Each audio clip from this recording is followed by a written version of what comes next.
There are any number of people who have come to spiritual experiences by different means,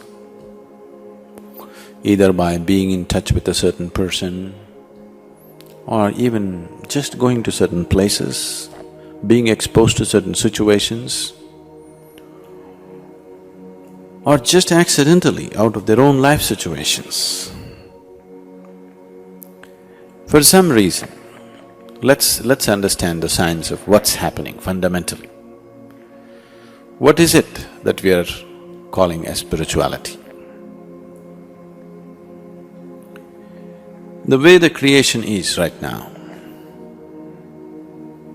from what you call as, let's say, a rock, which is gross solidity, to what you call as plant or animal or human, or what you refer to as divine. What is this? In every possible way, every system in the world has been trying to insist that it's the same thing, isn't it? Though you don't believe any of them, at least now, whatever the scientist says, you believe. Scientists are also saying the same thing.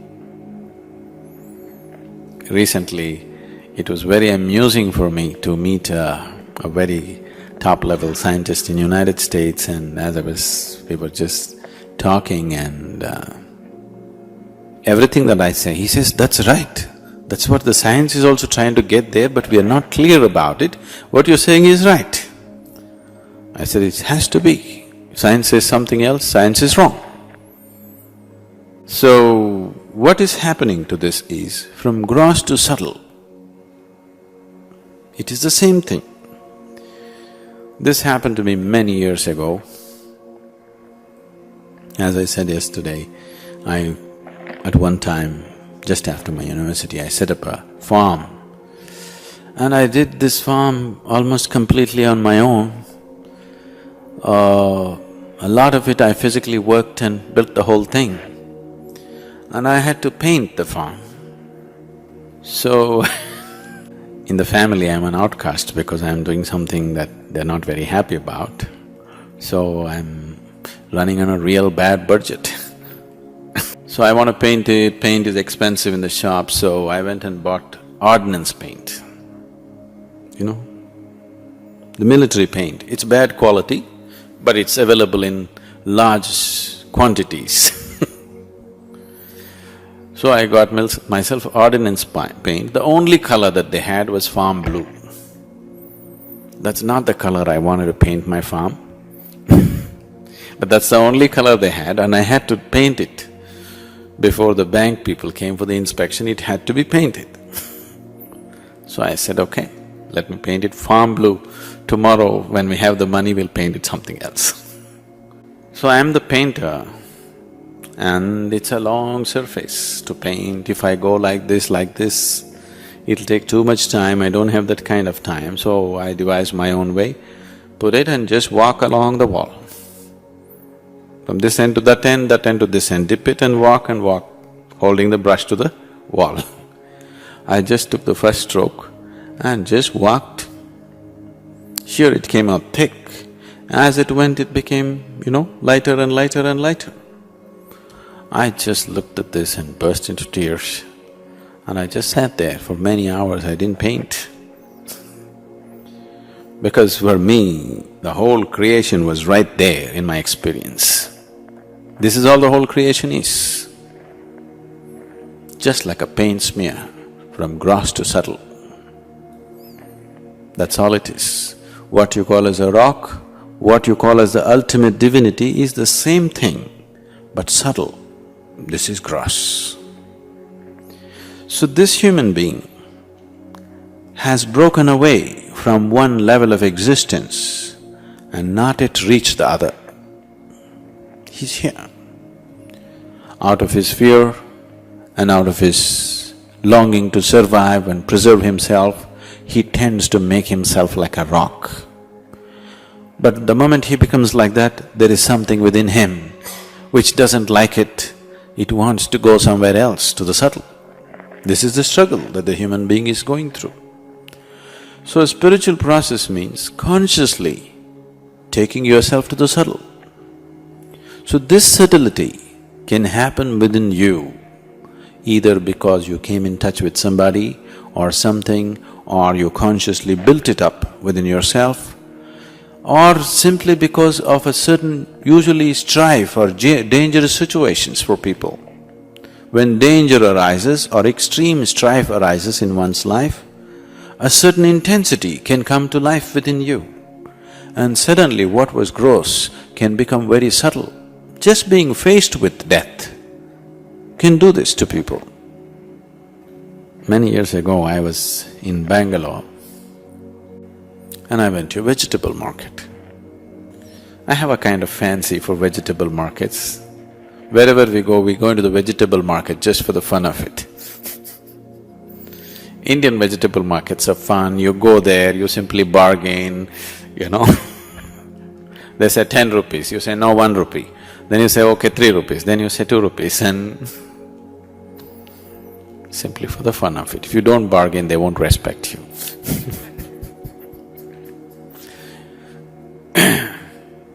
So we have a kind of fascination for vegetable markets. So I went to a vegetable market. Then I see a man sitting there selling vegetables who is shining. I just look at him, my God, what the hell is he doing in the vegetable market? He just looks at me, our eyes lock up with each other. Then he bursts out laughing and I also laugh. Then I walk up to him and say, what the hell are you doing here? And he said, come, come. He opened up his little vegetable shop and asked me to sit down. So both of us sat in the shop. Then he's telling me his story. He was doing his normal life, wife and 2-3 children and whatever. One day he fell ill, then so ill that they admitted him into a government hospital, a general ward. They put him there. Every day they thought he will die, but he did not die. Every day they thought he will die, he did not die. 2-3 months went on, then there was no space, so they put him in the corridor outside, because this guy doesn't live, doesn't die. So after about 3 months, his wife stopped coming, she lost her patience. How long to come and sit with him, this fellow doesn't live or die? 4 months or little more than 4 months, he was lying down there in the hospital corridor. Somebody was throwing some scraps at him and he did not know. Every day he thought he will die today, but he would recover the next day morning. Again he thinks he will die. It went on like this. After 4 months, slowly he recovered. But in the meantime, something fantastic happened to him. Everything just blew. Every day he thought today is the last day. And then he opened up, shining, blissful human being. Again back to vegetable selling, wife gone, children gone, everything gone. Above all, he is gone. Just staying in contact with mortality for 4 months did this to him. So it can happen in so many different ways. But the thing is, for most of the people who come in touch with spiritual experiences through contact or through something else, they're unable to sustain it. They go up there and they collapse. When they collapse, everything is worse than before. If you had not seen the up there, then this was quite okay. But now you've seen up there and now you collapse, now it's very bad. You didn't know anything better, you're okay. Now you've known something better, now when you come back here, it feels terrible. So they become miserable, many of them become broken in their minds, depressed. So many people like this keep coming all the time because somehow they burst into some big experience, not able to sustain it, that becomes their curse. Nothing wrong has happened to them. It's just that they saw a different level of life and they've fallen. Now it's very painful. Suppose you are just living an ordinary, a very meager kind of life. Suddenly, you got a lottery, $100 million. 1 year you lived like that and then you lost it. Now it's bad, isn't it? If you had not gotten that, you were just fine the way you were. But suddenly this thing up there and down here, you're not able to take it. That's what has happened to these people. So it's always best that you don't jump into big experiences. It's better you build a staircase and slowly climb, so that there's no falling down. So when we create a proper structure, a proper practice, this is what it means. Every day you keep doing the Kriya, it will slowly build you up. No sudden fireworks, but slowly it builds you up to a certain point where no question of falling down because you've gone up on the staircase. You didn't just jump from somewhere. So the practice, the Shambhavi Mahamudra, will create that situation within you. It doesn't matter whatever has happened in the past, it was good for you at one moment. Now the only thing is you are unable to stay there, you're unable to keep it up. And the system is not ready for that kind of energy. Without preparing your body, if you take this into very high levels of energy, something can easily break. Very easily it can happen to people. So it's always best that the system is prepared before big energies happen to people. That is the whole fundamentals of the physicality of yoga is just that to prepare the body so that when really big time energy happens, you can take it well.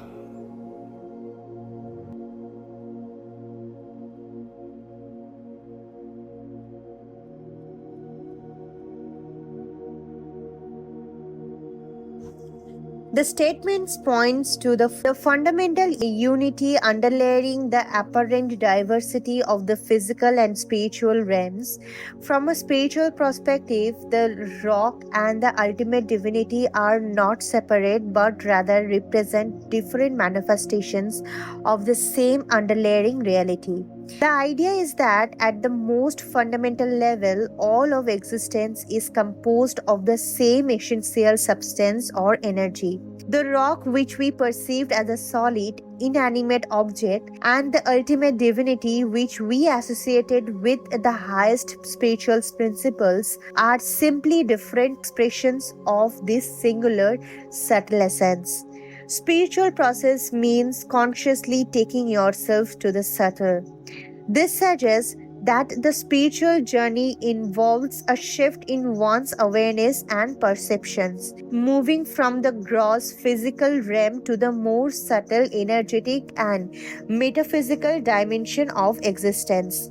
It's about consciously directing one's attention and consciousness towards the underlying unity and interconnectedness of all things. Without preparing your body, if you take this into a very high level of energy, something can easily break. This highlights an important principle in spiritual practice: the need to properly prepare the physical body and energy system before engaging with high level of spiritual energy or awakening. Rushing into intense spiritual experiences without the necessary foundation and grounding can lead to imbalances, disruptions, or even physical or psychological harm.